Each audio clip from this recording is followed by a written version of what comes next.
A master narcissist, H.G.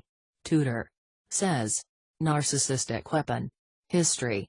You are no doubt familiar with the quotation. History is written by the victors. To explain that those who triumph then rewrite what has happened to accord with their newfound supremacy. We bastardize that quotation. We rewrite history in order to ensure that we are the victors. We love to win. We hate to lose. It goes further than that. It is not just about wanting to win, loving the fact that we are winners, but we need to win. It is imperative. This need to win manifests in numerous ways, which include always being in receipt of fuel. Being the center of attention. Having our say first and for longest. Making sure we are heard above all others. Getting the latest gadget or piece of technology ahead of our friends, family and neighbors.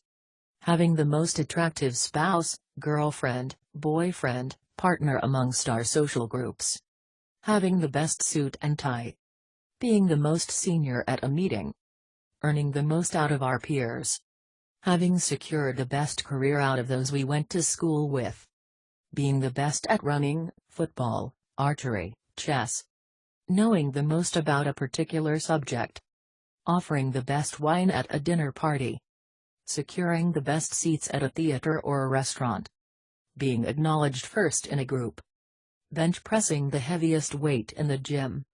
Having the best sound system. Knowing more famous people than our friends. Securing tickets to a sold-out performance. Winning the argument with anybody who tries to challenge us. Ensuring our partner puts our needs ahead of theirs. Getting served before anybody else. Being able to drink the most at a party. Ensuring everybody respects our quiet time when we are watching a film. Having the most exuberant birthday bashes. There are of course so many more. Not all of these are always applicable, as for instance a cerebral narcissist will have little interest in ensuring that he can bench press the most weight at the gym, and the somatic narcissist is not at all bothered about being the local expert on the history of the town in which he lives, but each and every one of our kind will want to and need to secure the win. This need manifests in the lengths we will go to so that we achieve the win.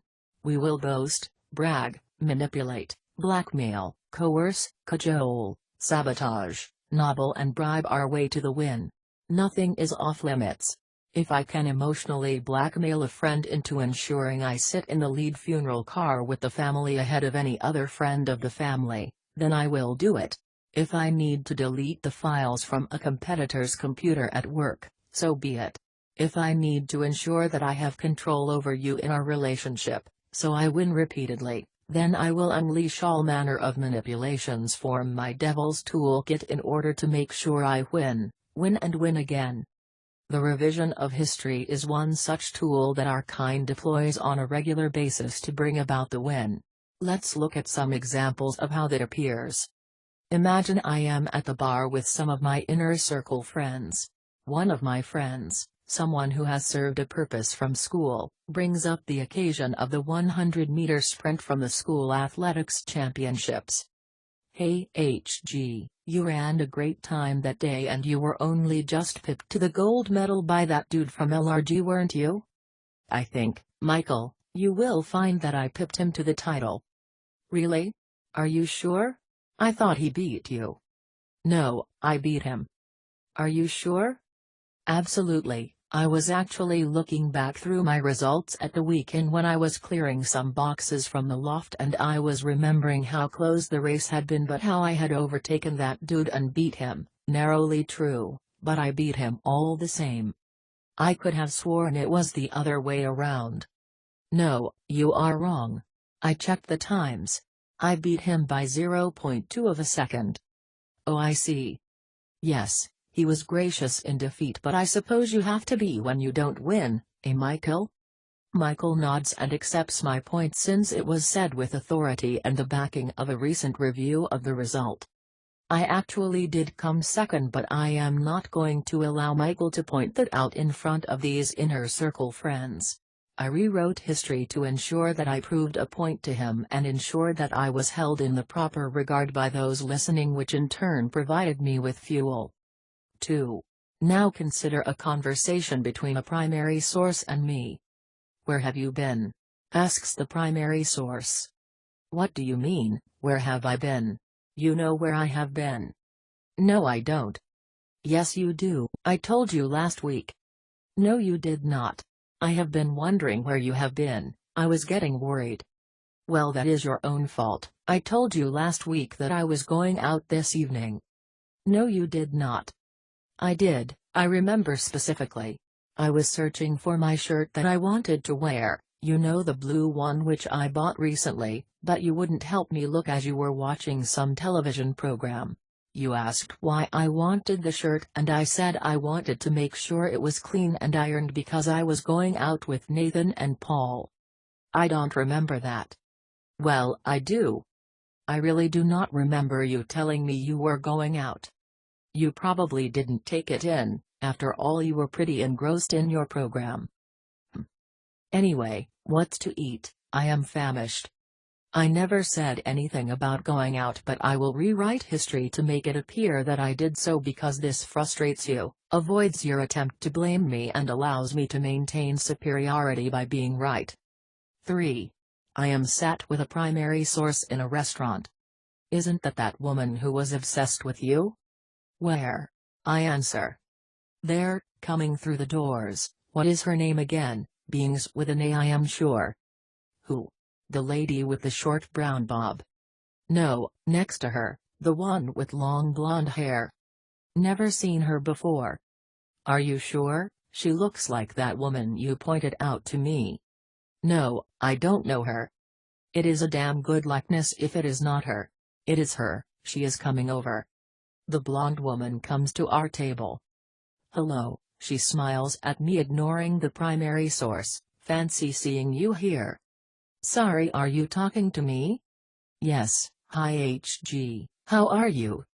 "I am sorry, do I know you?" "Yes, we worked together." "No, I am sorry, I don't remember you." Her downcast expression provides me with fuel. "I was in the team that worked alongside yours.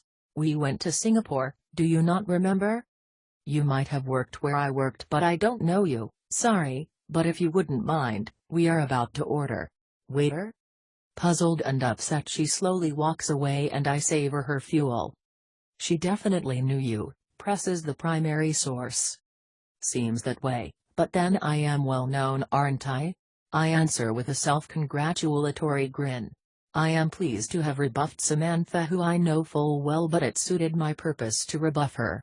I know she will try and contact me again to prove she knows me, and then I just may rewrite history again to confirm that I do.